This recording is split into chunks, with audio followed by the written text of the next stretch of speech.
এই রমাদান উপলক্ষে আমাদের বিশেষ যে আমল যেটা, সেটা হলো আমরা দান খয়রাত করব। কার রাস্তায়? এই পয়েন্ট আলোচনা করে আমাদের আলোচনা শেষ করব ইনশাআল্লাহ। আল্লাহ পাকের রাস্তায় দান করতে হবে। হাজিরিনে কেরাম, আমার রাসূল করিম সাল্লাল্লাহু আলাইহি ওয়াসাল্লাম সারা বছরই দান করতেন, কিন্তু রমাদান মাসে আমার রাসূলুল্লাহর দান খয়রাত এটা বেড়ে যেত। দান খয়রাত এটা বেড়ে যেত। বলা হচ্ছে রমাদান মাসে হযরত জিবরাইল আলাইহিস সালাম রাসূলুল্লাহর সাথে সাক্ষাৎ করতেন, আর জিবরাইল আলাইহিস সালাম সাক্ষাৎ করার কারণে আমার রাসূলুল্লাহর দান খয়রাতের হাতটা অনেক বেশি প্রসারিত হতো। বলা হচ্ছে যে বাতাসের চেয়ে আরো গতিশীল ছিল রাসূল করিম সাল্লাল্লাহু আলাইহি ওয়াসাল্লামের দান খয়রাতের হাত। রমাদান মাসে রাসূলুল্লাহ দান খয়রাত করতেন। কোন সাইল যদি আমার রাসূলুল্লাহর নিকট হাত পাততেন, রাসূলুল্লাহ ফিরিয়ে দিতেন না, যা আছে দিয়ে দিতেন। যদি নিজের কাছে না থাকতো তাহলে বলতেন, ও সাইল অমুক দিন আসবা এবং আমার কাছ থেকে নিবা, সময় নিতেন। কিন্তু সব সময় রাসূলুল্লাহ সাইলদেরকে দান করতেন। হাজিরিনে কেরাম, আমরা রাসূলুল্লাহর উম্মত, সর্বশ্রেষ্ঠ নবী, সর্বশেষ নবী, আমাদের নবীজির মতো মহান মর্যাদার অধিকারী কোন নবী আছেন নাকি? সেই নবীজির উম্মত আমরা। নবীজি দান খয়রাত করতেন। আমরা রাসূলুল্লাহকে মহব্বত করি, ভালোবাসি। রাসূলুল্লাহকে যদি আপনি মহব্বত করেন, ভালোবাসেন, তাহলে রাসূল করিম সাল্লাল্লাহু আলাইহি ওয়াসাল্লামের অনুসরণ করে আমাদের জন্য উচিত হলো আমরাও দান করা। কার রাস্তায়? আল্লাহর রাস্তায় দান করা। দান খয়রাত করতে কৃপণতা করা যাবে না, কারণ কৃপণ ব্যক্তি জান্নাতের মধ্যে যেতে পারে। রাসূলুল্লাহ বলেছেন কৃপণ ব্যক্তি জান্নাতের মধ্যে যাবে না। আল্লাহ পাকের রাস্তায় আমরা দান করব। হাজিরিনে কেরাম, সাহাবায়ে কেরামগণ দান করতেন।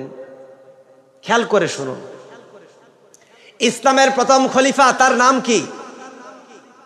আবু বকর সিদ্দিক রাদিয়াল্লাহু। কি নাম? আবু বকর সিদ্দিক রাদিয়াল্লাহু। আমার রাসূল করিম সাল্লাল্লাহু আলাইহি ওয়াসাল্লাম দানের জন্য রাসূলুল্লাহ আহ্বান করেছেন যে আমার সাহাবীরা তোমরা দান করো। হযরত আবু বকর সিদ্দিক রাদিয়াল্লাহু বাড়িতে গিয়েছেন, বাড়ির মধ্যে যা ছিল সব কিছু নিয়ে এসেছেন রাসূলুল্লাহর দরবারে, সব দান করে দিয়েছেন আল্লাহ পাকের রাস্তায়। আমার রাসূলুল্লাহ সেটা বুঝতে পারলেন। রাসূলুল্লাহ হযরত আবু বকরকে বললেন, ও আবু বকর, পরিবার পরিজনের জন্য বাড়িতে কি রেখে এসেছো? হযরত আবু বকর বলেন, ইয়া রাসূলুল্লাহ, বাড়িতে আল্লাহ এবং রাসূলকে ছাড়া আর কিছু রেখে আসতে পারি নাই। আল্লাহ এবং রাসূলকে রেখে এসেছি। সব নিয়ে এসেছেন আবু বকর সিদ্দিক রাদিয়াল্লাহু। হযরত ওমর রাদিয়াল্লাহু তাআলা আনহু আল্লাহ পাকের রাস্তায় তার জীবনের, তার সম্পদের অর্ধেক দান করে দিয়েছেন। সুবহানাল্লাহ পড়েন। এরা হচ্ছেন রাসূলুল্লাহর সাহাবী, আমাদের জন্য আদর্শ। এরা এই পরিমাণ দান করেছেন। অথচ হযরত উমর রাদিয়াল্লাহু তাআলা আনহু দরিদ্র অবস্থায় জীবন যাপন করতেন, কিন্তু আল্লাহ পাকের রাস্তায় তার সম্পদের অর্ধেককে দান করে দিয়েছেন। উসমান রাদিয়াল্লাহুর ব্যাপারটা শুনুন। ইসলামের তৃতীয় খলিফা ছিলেন। একবার মদিনা শরীফের মধ্যে পানির সংকট দেখা দিল, পানির সংকট।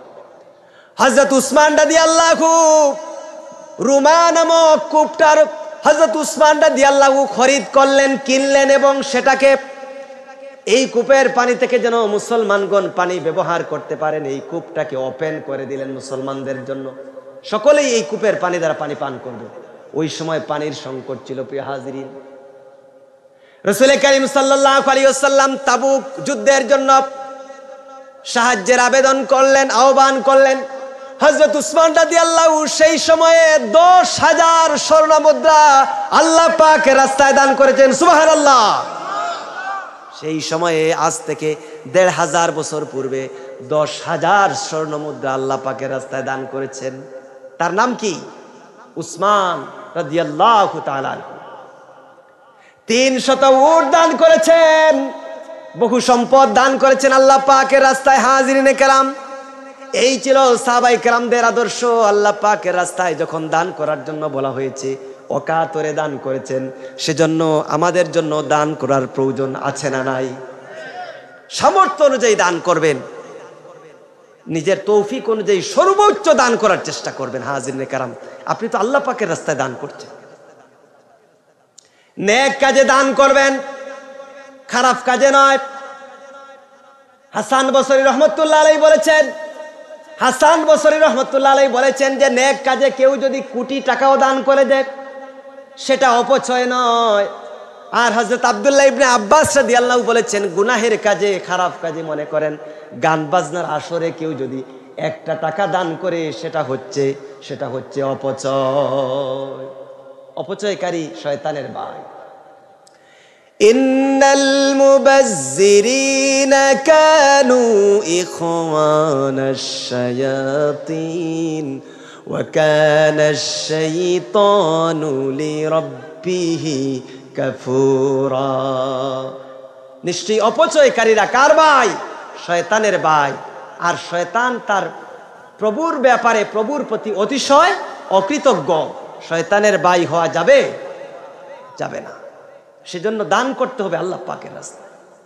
ভালো কাজে আমরা দান করব। আল্লাহ পাক কোরআনুল কারীমের মধ্যে বলেছেন ওয়া তাআওয়ানু আলাল বিররি ওয়াত তাকওয়া ওয়া লা তাআওয়ানু আলাল ইসমি ওয়াল উদওয়ান। সুবহানাল্লাহ পড়েন। আল্লাহ পাক বলেন তোমরা নেক এবং তাকওয়ার কাজে সাহায্য করে একজন আরেকজনকে দান করো। ওয়ালা তাআওয়ানু আলাল ইসমি ওয়াল উদওয়ান।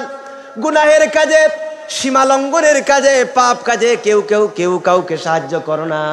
প্রিয় হাজিরিন, মসজিদের মধ্যে আপনি দান করবেন সেটা ভালো জায়গা না খারাপ জায়গা? ভালো জায়গার মধ্যে আপনি দান করলেন, মাদ্রাসার মধ্যে দান করলেন, ভালো জায়গা। আপনি ইয়াতিমখানার মধ্যে দান করলেন, ভালো জায়গা। ভালো জায়গায় দান করবেন, কোনো খারাপ জায়গার মধ্যে দান করা যাবে না। দান খয়রাত এখনই করুন, নতুবা মৃত্যুর সময় আফসোস করতে হবে। এই কথাটা আমার মুখের কথা নয়, কোরআনুল কারীমে আল্লাহ পাক বলেছেন ফায়াকুল রাব্বি লাউলা আখখারতানি ইলা আজালিন করিব ফাআসাদ্দাকা ওয়া আকুম মিনাস সালিহিন। আহারে, আল্লাহ পাক যেন তৌফিক দান করেন, পড়েন আমিন। আমরা যেন দান খয়রাত করতে পারি মুক্ত হস্তে। কার রাস্তায়? আল্লাহর রাস্তায়। হাজিরিনে কেরাম, খেয়াল করে কথাগুলো শুনুন। আল্লাহর রাস্তায় যা দান করবেন সেটা হচ্ছে আপনার সম্পদ, মনে রাখবেন এটা। সেটাও আমার কথা নয়, রাসূলুল্লাহর কথা। আল্লাহ পাকের রাস্তায় আপনি যা দান করেছেন সেটা আপনার সম্পদ। রাসূলুল্লাহ বললেন ও আমার সাহাবীরা বলো তো দেখি, তোমাদের নিকট যা রয়েছে, সম্পদ হিসাবে যা রয়েছে, তার মালিক কে? সাহাবায়ে কেরামগণ বললেন ইয়া রাসূলুল্লাহ, তার মালিক তো আমরা। রাসূলুল্লাহ বলেন ও আমার সাহাবীরা, যেই সম্পদের মালিক ওয়ারিশ হয়, উত্তরাধিকারীরা হয়, ওয়ারিশরা হয়, সেই সম্পদের মালিক তোমরা কিভাবে? ও আমার সাহাবীরা শুনে রাখো, তোমরা হচ্ছ সেই সম্পদের মালিক। আল্লাহ পাকের রাস্তায় নিজ হাতে তোমরা যা দান করেছো সেই সম্পদের মালিক হচ্ছ তোমরা। আর যে সম্পদ তোমরা রেখে যাবে দুনিয়ার মধ্যে, সেই সম্পদের মালিক হচ্ছে তোমাদের উত্তরাধিকারীরা। আপনি মরে দেখুন, আপনার সম্পদ উত্তরাধিকারীদের মধ্যে তারা ভাগ করে নিবে। আর আপনি যেটা দান করবেন সেটা আপনার সম্পদ, সেটাই আপনার সম্পদ। সেজন্য আল্লাহ পাকের রাস্তায় দান করুন। প্রিয় হাজিরিন, মৃত্যুর পর যদি, প্রিয় হাজিরিন, আমরা দান করব, এমন দান করব, দান হচ্ছে মূলত দুই প্রকার। গরিব মিসকিনদেরকে দান করবেন, এটা হলো সাধারণ দান। গরিব মিসকিনদেরকে দান করবেন, সেটা কি? সাধারণ দান। আবার এক প্রকার দান হলো সদকায়ে জারিয়া। মৃত্যুর পরেও কবর থেকে আপনি সওয়াব পাবেন যেই দানের, সেটাকে কি বলা হয়? সদকায়ে জারিয়া। সদকায়ে জারিয়া সম্পর্কে আমার রাসূল করিম সাল্লাল্লাহু আলাইহি ওয়াসাল্লাম বলেছেন ইযা মাতাল ইনসানু ইনকাতা আনহু আমালুহু ইল্লা মিন সালাসা ইল্লা মিন সাদকাতিন জারিয়াতিন আও ইলমিন ইউনতাফাউ বিহি আও ওয়ালাদিন সালিহিন ইয়াদউ লা। প্রিয় হাজিরিন, খেয়াল করুন কথাগুলো। আমার রাসূলুল্লাহ বলেছেন মানুষ যখন মৃত্যুবরণ করে তখন তার সব আমল বন্ধ হয়ে যায়, তিনটা আমল ছাড়া। মানুষ মারা গেলে তিনটা আমল বন্ধ হয়ে যায়। সদকায়ে জারিয়া যেটা, এটা বন্ধ হয় না। আও ইলমিন ইউনতাফাউ বিহি, উপকারী জ্ঞান যেই জ্ঞানের মাধ্যমে অন্য মানুষ উপকৃত হয়, সেই জ্ঞানের মাধ্যমে আপনি মৃত্যুর পরেও কবর থেকে সওয়াব পাবেন। আও ওয়ালাদিন সালিহিন ইয়াদউ লা, নেককার সন্তান যে তার পিতামাতার জন্য দোয়া করে, নেককার সন্তানের দোয়া পিতামাতা কবর থেকে লাভ করে। সুবহানাল্লাহ। সদকায়ে জারিয়া কি?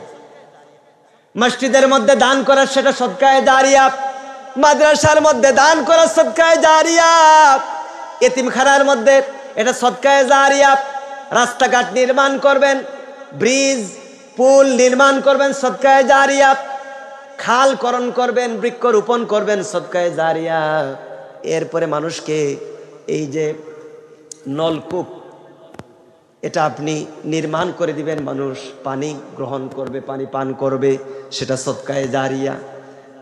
আপনি যদি মৃত্যুবরণ করেন, মসজিদের মধ্যে দান করেছেন, আপনি মারা গিয়েছেন, মৃত্যুবরণ করেছেন, কিন্তু মসজিদের মধ্যে দান করার কারণে আল্লাহ রাব্বুল আলামিন আপনার মৃত্যুর পর, আপনার ইন্তেকালের পরেও আল্লাহ পাক আপনার কবরের মধ্যে আল্লাহ পাক সওয়াব পৌঁছাবেন। সুবহানাল্লাহ পড়েন, সুবহানাল্লাহ।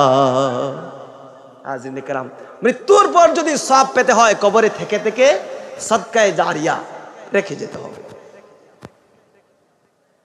আমাদের সামনে সুযোগ রয়েছে, মসজিদের মধ্যে আমরা দান করব, মসজিদকে সুন্দর করব, তাহলে আমরা কবর থেকে সওয়াব পাবো। মান বানা লিল্লাহি মাসজিদান বানাল্লাহু লাহু বাইতান ফিল জান্নাহ।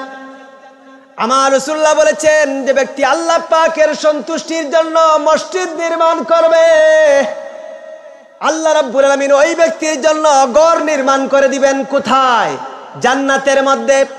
জান্নাতের মধ্যে ঘর নির্মাণ করে দিবেন। আপনি দুনিয়ার মধ্যে মসজিদ নির্মাণ করবেন, আর আমার আল্লাহ পাক আপনার জন্য জান্নাতের মধ্যে ঘর নির্মাণ করবে।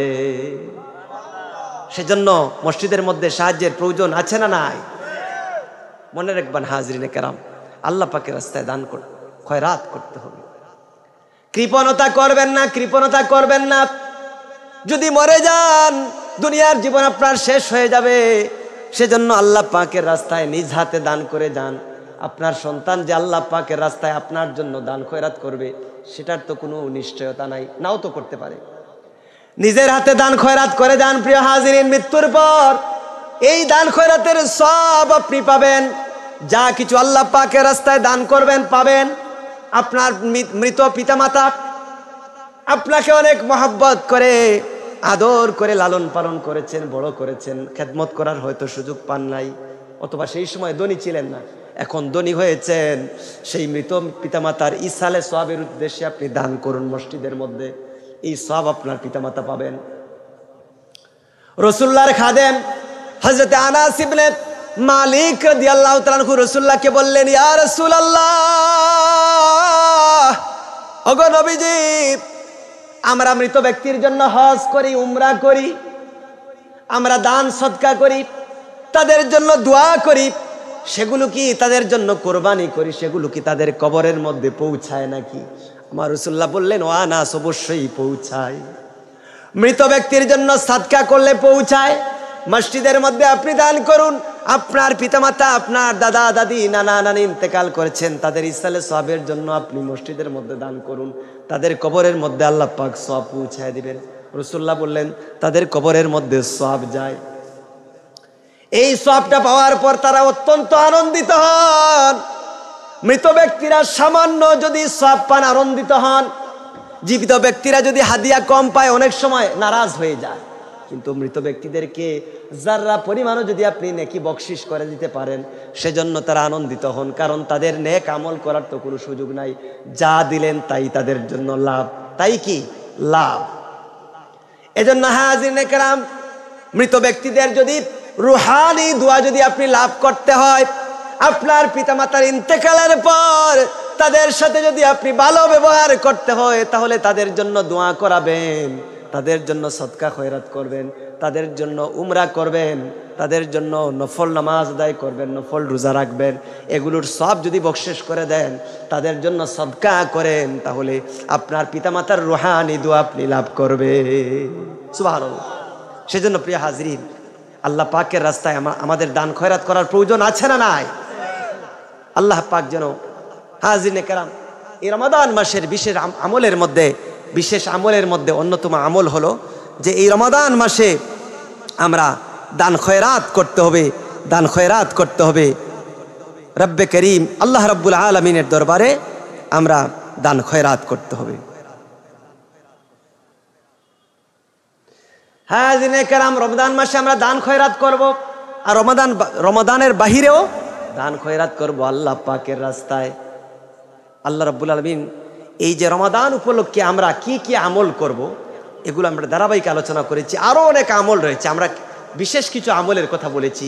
এই আমলগুলো গুরুত্বের সাথে করবেন, আরও অন্যান্য যত আমল রয়েছে সেগুলোও গুরুত্বের সাথে করবেন। প্রিয় হাজিরিন, যা আলোচনা করলাম এই আমলের উপর, আমরা যেন রমাদান উপলক্ষে এই আমলগুলো আমাদেরকে বিশেষ করে সুন্দর করে আল্লাহ পাক করার তৌফিক দান করেন, পড়িয়া আমিন।